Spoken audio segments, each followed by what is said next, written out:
આ રીતે મલાઈમાંથી ઘી બનાવી લીધું ને તો બિલકુલ કીટું નહીં નીકળે, તળિયે ચોટશે નહીં અને એકદમ તમારી છાશ પણ પીવા લાયક બનશે, બિલકુલ કડવી પણ નહીં લાગે. તો આ બધા સ્ટેપને ફોલો કરજો. હેલો ફ્રેન્ડ્સ, સુપર મેજિક રસોઈમાં મિત્રો આપનું સ્વાગત કરું છું. આજે આપણે મલાઈમાંથી ઘી બનાવતી સમયે કીટું બિલકુલ નહીં નીકળે અને ઘી એટલું સરસ મીઠું બનશે. પ્લસ તમારી મલાઈમાંથી વાસ આવતી હોય તો કઈ રીતે મલાઈ સાચવવી અને આ બધા દૂધ કઈ રીતે ગરમ કરીને મલાઈ ઉતારવી, આ બધા જ પ્રશ્નોનું સોલ્યુશન આજે હું આ વિડીયોમાં શેર કરું છું.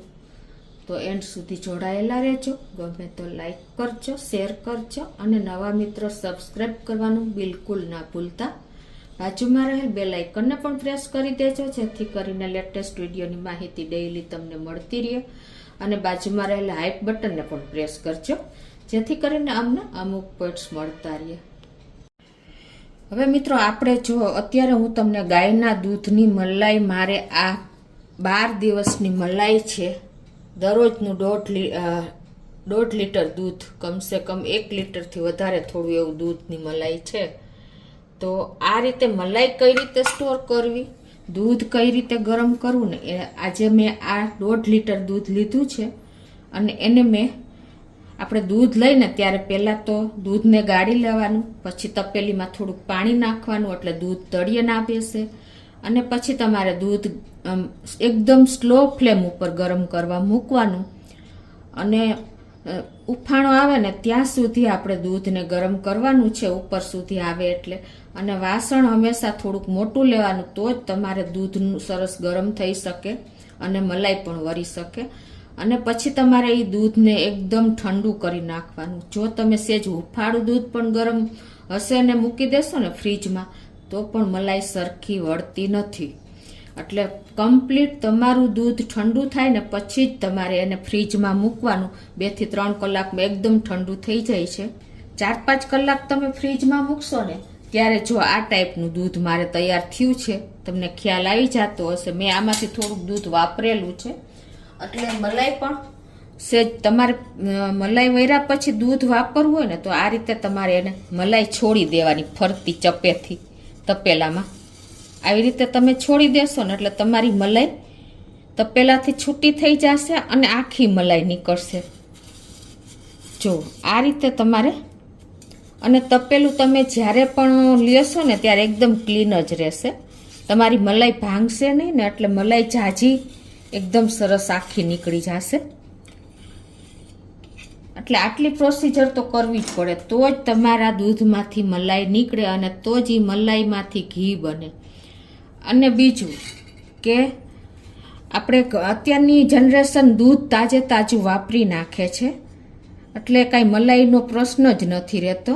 પણ આ રીતે તમે કરશો ને તો તમને ઘરનું ઘી એકદમ ચોખ્ખું મળશે.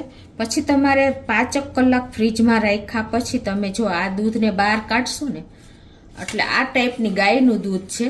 તો પણ જુઓ આવી રીતે આપણે જારેથી લઈ લઈ, આટલી સરસ મલાઈ વૈરી છે. જો 1.5 લીટર દૂધની, તમને ખ્યાલ આવે છે. અને આ દૂધ, આ મલાઈ તમારે દરરોજ એક વાસણમાં લેતી જવાની. અને પછી તમારે પેલી મલાઈ લ્યો ને ત્યારે એમાં 1 ચમચી દહીં નાખી દેવાનું કે છાશ નાખી દેવાની, એટલે તમારી મલાઈ ક્યારેય વાસ નહીં આવે. ફ્રીજમાં રાખશો ને તો પણ પછી ક્યારેય તમારે કાંઈ એડ નથી કરવાનું. લાસ્ટમાં તમારે જ્યારે મલાઈમાંથી ઘી બનાવવું હોય ને ત્યારે તમારે ખાલી મેરવણ નાખીને અને મલાઈ તૈયાર, આપણે ઘી બનાવવા માટેની પ્રોસિજર કરવાની છે.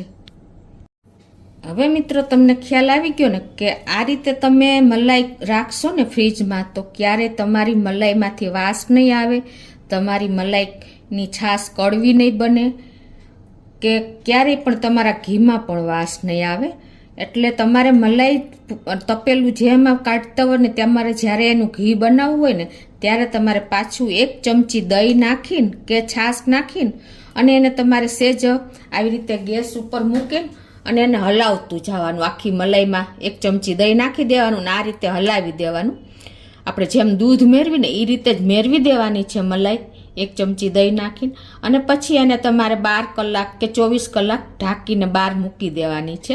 ફ્રીજમાં નથી મૂકવાની. મલાઈમાં આપણે દહીં કે છાશ નાખ્યા પછી, મેરવણ નાખ્યા પછી બહાર મૂકવાની છે. જેમ આપણે દૂધ મેળવીને એ જ પ્રોસિજર કરવાની છે. એટલે તમારું જો મારે આ મેં કાલે સાંજે મેળવી હતી એટલે આજે સવારે મેં કાઢી છે, તો અત્યારે જો મલાઈ આ ટાઈપની સરસ તૈયાર થઈ ગઈ છે મેરવણ નાખ્યા પછી. હવે આમાંથી આપણે માખણ બનાવવાનું છે.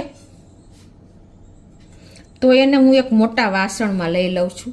જો અત્યારે મલાઈની કન્સિસ્ટન્સી જુઓ તમે, મેળવી હોય ને એટલે આ ટાઈપની થઈ જાય છે. અને આ મલાઈ તમારે આની છાશ જે બનશે ને એમાં બિલકુલ વાસ નહીં આવે. વધારે ગરમ નથી કરવાની, સેજ આમથી તમારી મલાઈ મેલ્ટ થાય ને એટલી જ ગરમ કરવાની છે મેરવણ નાખ્યા પછી.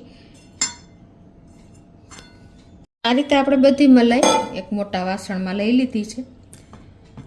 અને હવે તમારે આમાં ચમચેથી પણ તમે માખણ બનાવી શકો છો. આ રીતે વિસ્કર હોય તો એનાથી પણ તમે બનાવી શકો છો, કે આપણે લાકડાની પેલી જયણી આવે છે એનાથી પણ તમે બનાવી શકો છો. તો પહેલાં તો આપણે એને આ રીતે જ મિક્સ કરી લેશું, પાણી નાખ્યા વગર. જો મિત્રો અત્યારે મલાઈ એકદમ સરસ ઠંડી છે, ઉનાળો છે એટલે આપણે કાંઈ બીજી જરૂર નહીં પડે. આ રીતે તમે ચમચેથી કે વિસ્કરથી જેનાથી ફાવે ને એ રીતે આ રીતે તમે 4 થી 5 મિનિટ મિક્સ કરવાનું છે. અને એ ન કરવું હોય તો તમે લાઇટવાળું બ્લેન્ડરથી પણ તમે તૈયાર કરી શકો છો. અને પછી તમારે જરૂર લાગે ને તો થોડુંક પાણી એડ કરવાનું છે. તો અત્યારે હું વિસ્કરથી આ રીતે ફેરવું છું.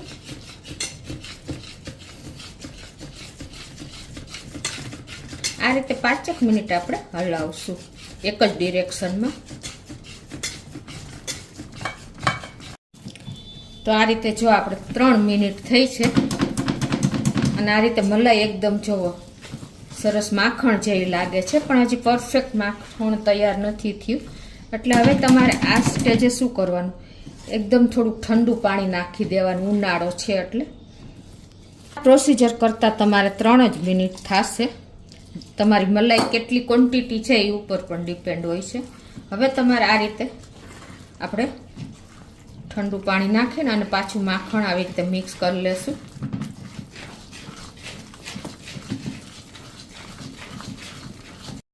તો આ રીતે કમસે કમ આપણે 5 થી 7 મિનિટ જો આ વિસ્કરથી આપણે આ રીતે ચલાવ્યું છે અને અડધો ગ્લાસ જેવું પાણી નાખ્યું છે.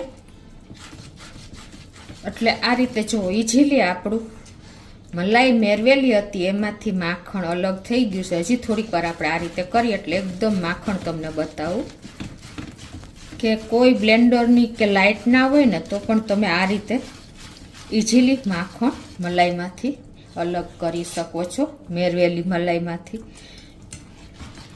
જો તમને આમાં પણ ખ્યાલ આવી જતો હશે છે.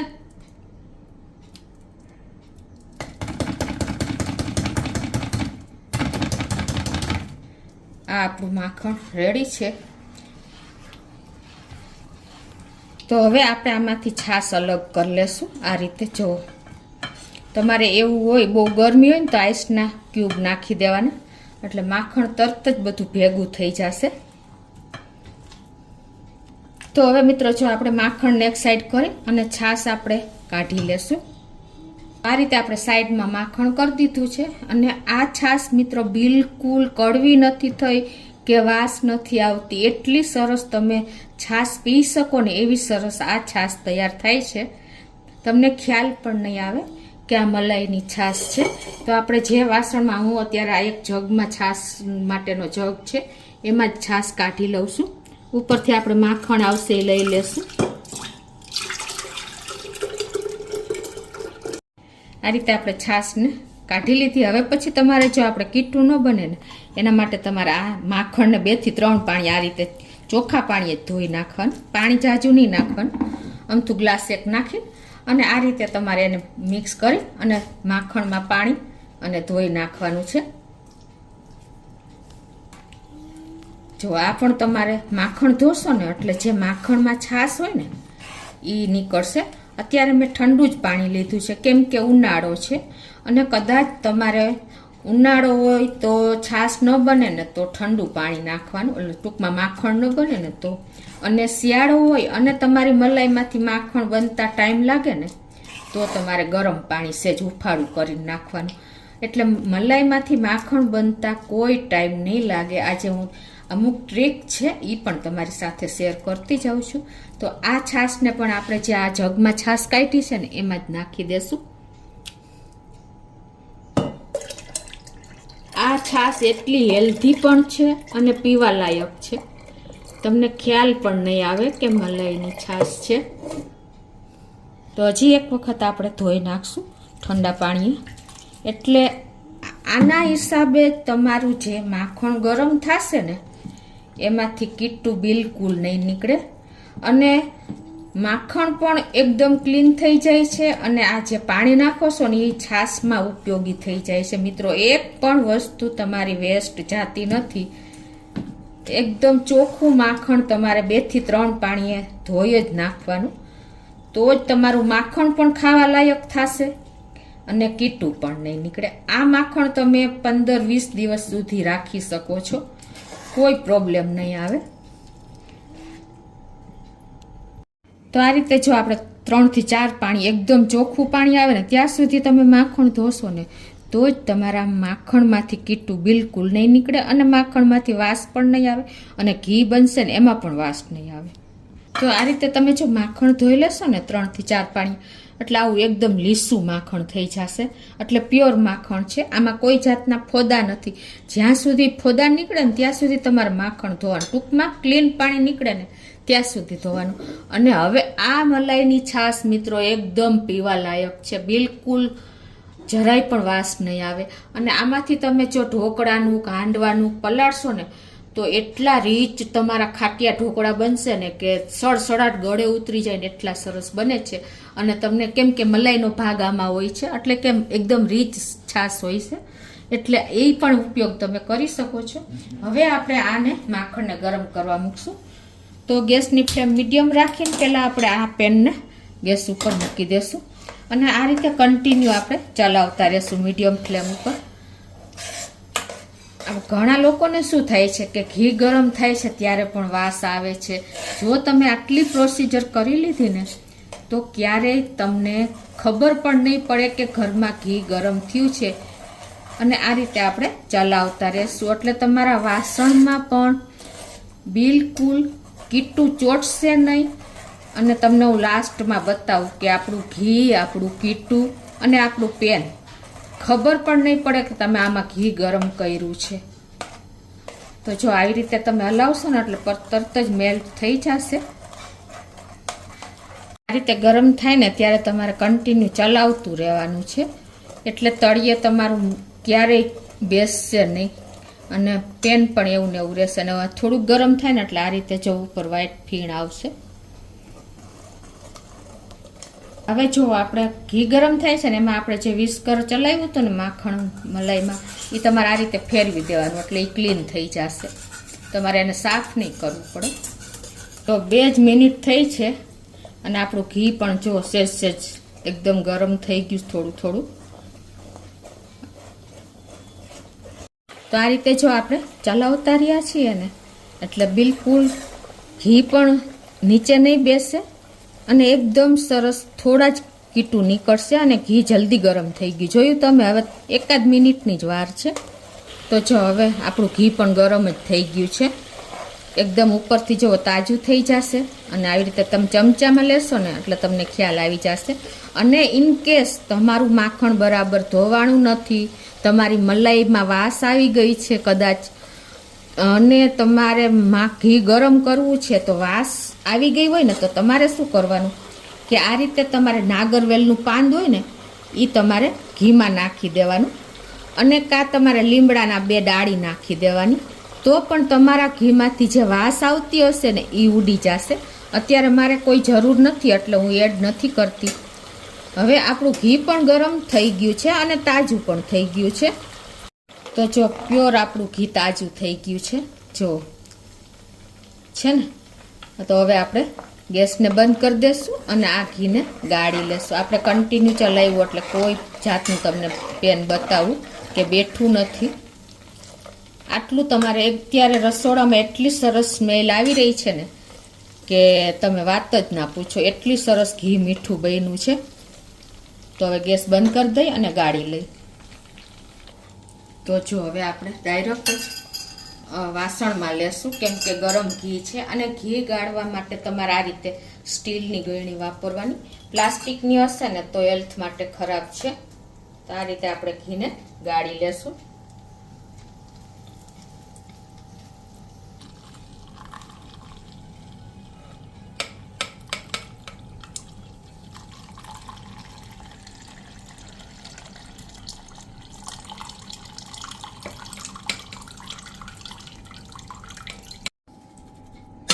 તો આ રીતે જો આપણે ઘીને ગાળી લીધું છે અને જુઓ આમાં બિલકુલ આપણે ચોંટ્યું નથી, બરાબર. અને કીટું પણ જુઓ તમને બતાવી દઉં કે ખાલી 1 ચમચી જ કીટું નીકળ્યું છે, એટલે કે 1 ટીસ્પૂન જેવું જ કીટું નીકળ્યું છે. તમને ખ્યાલ આવી જતો હશે. અને આપણા ઘી જુઓ એકદમ તાજું સરસ એકદમ ચોખ્ખું ઘી નીકળ્યું છે. મિત્રો હવે આ પેનમાં તમને બિલકુલ જો ઘી ઓલું કીટું ચોંટ્યું નથી અને કીટું જાજુ નીકળ્યું નથી, આપણું પેન દાઈજું નથી. આ રીતે તમે હલાવતા હલાવતા ઘી ગરમ કરશો ને તો કોઈ પ્રોબ્લેમ નહીં આવે ને તમને કંટાળો પણ નહીં આવે. ખાલી કમસે કમ 3 થી 4 મિનિટ જ થશે ઘી ગરમ કરતા, જો માખણ તમારું એકદમ ચોખ્ખું ધોયું હશે ને તો. અને હવે આમાં તમે દાળ કે શાકનો વઘાર પણ કરી શકો છો અને તમે લોટને પણ આમાં બાંધી લેશો ને તો એકદમ નીટ એન્ડ ક્લીન તમારું લોયું તૈયાર થઈ જશે ને આ બધું તમારે ઉપયોગમાં આવી જશે. તો આપણું ઘી અંદાજે 12 દિવસની મલાઈમાંથી કમસે કમ 500 ગ્રામ જેવું ઘી તૈયાર થયું છે. એ પણ ગાયનું. તમને કલર ઉપરથી પણ ખ્યાલ આવી ગયો હશે. એકદમ નેચરલ રીતે મેં ઘી બનાવ્યું છે. એક સ્ટેપ મેં તમને બતાવ્યા છે. એટલે આ રીતે તમે મલાઈ મેળવશો, દૂધ ગરમ કરશો અને ઘી ગરમ કરશો ને તો તમને ક્યારેય કોઈ સ્ટેપમાં પ્રોબ્લેમ નહીં આવે અને કંટાળો પણ નહીં આવે ને છાશથી માંડીને બધી વસ્તુનો તમે ઉપયોગ કરી શકશો. તો ગમે તો મિત્રો વિડીયો ગમે તો લાઈક કરજો, શેર કરજો અને સબસ્ક્રાઈબ કરવાનું તો ભૂલતા જ નહીં.